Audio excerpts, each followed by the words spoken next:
Here's what's coming up in our story today. Charlotte was very angry and said something hurtful. It's true what people say, that black people are not smart. She looked at Asha with a mean expression, as if trying to prove her point. You're crazy if you think you can succeed in my company, she said loudly. I'm trying to wake you up and make you see reality. A black girl like you will never succeed in my company, it's just not possible. Please subscribe and keep following the story. Now, let us dive into the story and see how it all began. With determination in her eyes, she had applied for a position that didn't require any prior experience or training, and to her delight, she was selected for the role. I went for an interview today, and I got the job. I'll be starting tomorrow on Tuesday. Asha's mother beamed with pure delight. God will watch over you and care for you, she said. You will be greatly favored. Filled with excitement, Asha rose early, got ready, and rushed to her new workplace. When she arrived, the shift supervisor, Richard, welcomed her warmly. Welcome to the company, Asha. I'm Richard. This is Charlotte, she'll be your guide and trainer.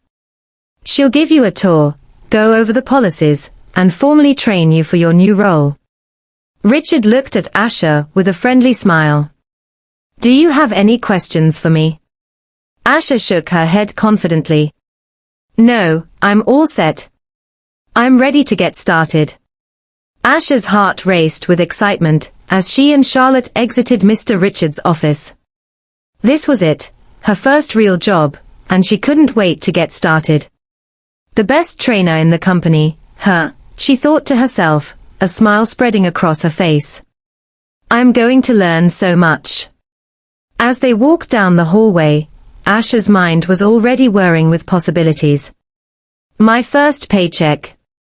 I'll have to treat myself to something nice, she mused, already picturing the perfect outfit or gadget she might buy. This was her big break, and she was determined to make the most of it. Asha's optimism, however, was short-lived. The sound of Charlotte's voice cut through her thoughts like a knife. What in the hell is a black woman doing in my company? The older woman spat, her words dripping with disdain. Asha's heart raced as she tried to process the words that had just been hurled at her. Did I really hear that correctly? She wondered, her mind reeling. Before she could even respond, Charlotte pressed on, her voice dripping with disdain. You, a brainless black woman, actually have the audacity to apply for a job at my company. Charlotte scoffed, her eyes narrowing with a mixture of anger and disbelief. Asha felt a lump forming in her throat, but she steeled her resolve, determined to stand her ground. Grabbing Asha's arm, Charlotte pulled her toward the women's restroom, her grip tight and unyielding. Follow me, you foolish black girl, she spat, the venom in her voice palpable. Asha followed, her legs trembling slightly, but her spirit unbroken. Once inside the restroom, Charlotte continued her verbal assault, her words cutting deeper with each passing moment. Asha listened, her heart heavy, but her determination unwavering. She knew that she had the skills and the drive to succeed, and she refused to let Charlotte's hateful words deter her. Charlotte's piercing gaze fixed on Asha, her lips curling into a disdainful sneer. So, tell me, why did you choose to come to my country? The words dripped with condescension, leaving no room for a genuine response. Asha opened her mouth, but the barrage of questions continued, each one more unnecessary than the last. Charlotte's relentless interrogation left the poor woman frozen, her mind struggling to find the right words. What is happening to me?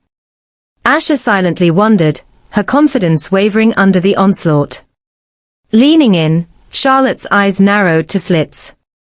I hope they deport you back to where you came from, because America doesn't need you. This company doesn't need you, and most definitely, I don't need you. The venom in her voice was palpable, leaving Asha feeling small and unwelcome. It's true what people say, that black people are not smart. She looked at Asha with a mean expression, as if trying to prove her point. You're crazy if you think you can succeed in my company, she said loudly. I'm trying to wake you up and make you see reality.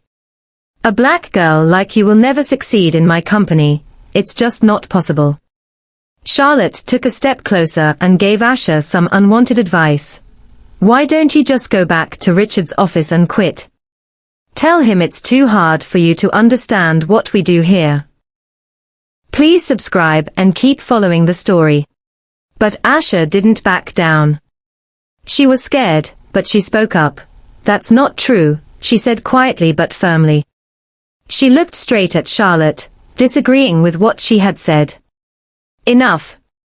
Asha blurted out, her voice trembling with a mix of fear and defiance. Charlotte's face twisted in a snarl, her eyes blazing with a fierce intensity. Shut your mouth, you're just a foolish little girl who doesn't know her place. You'll never succeed here, not in a million years. You're just a token hire, a pathetic attempt at diversity. Do you understand? Asha's eyes widened in horror as Charlotte's words cut deep into her soul. She felt like she'd been punched in the gut, her breath knocked out of her. She stood frozen, her mind racing with conflicting emotions. Part of her wanted to turn and run, to escape the toxic atmosphere that seemed to suffocate her. Another part of her wanted to stand her ground, to fight back against the vile racism that seemed to seep from Charlotte's very pores. As Charlotte took a menacing step closer, Asha's heart skipped a beat. She felt a cold sweat break out on her forehead, as she wondered if she was in physical danger. Are you leaving or not? Charlotte sneered, her voice dripping with malice. You need to go, right now. Go tell Richard you quit, or just disappear without a word. Move, or I'll make you move. Asha's eyes darted around the room, searching for an escape route, or a lifeline. She felt trapped and alone, unsure of what to do next. But as she looked into Charlotte's twisted face, something inside her sparked into life, a flame ignited by anger, and determination, and refusal to back down. Charlotte's face suddenly changed, when she saw someone come out of one of the bathroom stalls. It was Emily, someone she knew very well. Charlotte thought about running away, but Emily stopped her. Wait right there, Emily said firmly. She looked shocked and upset. She turned to Asha and said kindly, My name is Emily, she continued. I'm in charge of this company. I heard everything that happened between you two. I'm so sorry one of my staff treated you so badly. Please accept my apology. Asha smiled gratefully and said thank you. But Emily was not smiling at Charlotte. You broke our company rules by speaking so cruelly, she said sternly. Why did you say such hurtful things? I wish you could take them back. She paused for a moment before saying, Apologize now and maybe I won't fire you. Charlotte hesitated before saying, I'm sorry, What was her name? Emily cut her off sharply. Stop right there. You were so busy being mean to Asha that you didn't even care to learn her name. She shook her head in disgust. The way you treated her was unacceptable. You brought her here so no one would see or hear what was happening, but I heard everything. Emily's voice was firm and strong as she continued, This company is open to everyone, no matter what color or background they have. And now, Charlotte, I'm telling you to leave. You're fired. Charlotte looked down in shame and said, Please forgive me. I was having a bad day. But Emily was not interested in excuses. Leave now before I call security, she said firmly. Charlotte walked out of the company with her head hung low in shame. After that, Asha got a new trainer and started doing well in her new job. She was happy and relieved to be working in a place where she was treated with kindness and respect. Thanks for watching. Please subscribe to help our channel grow.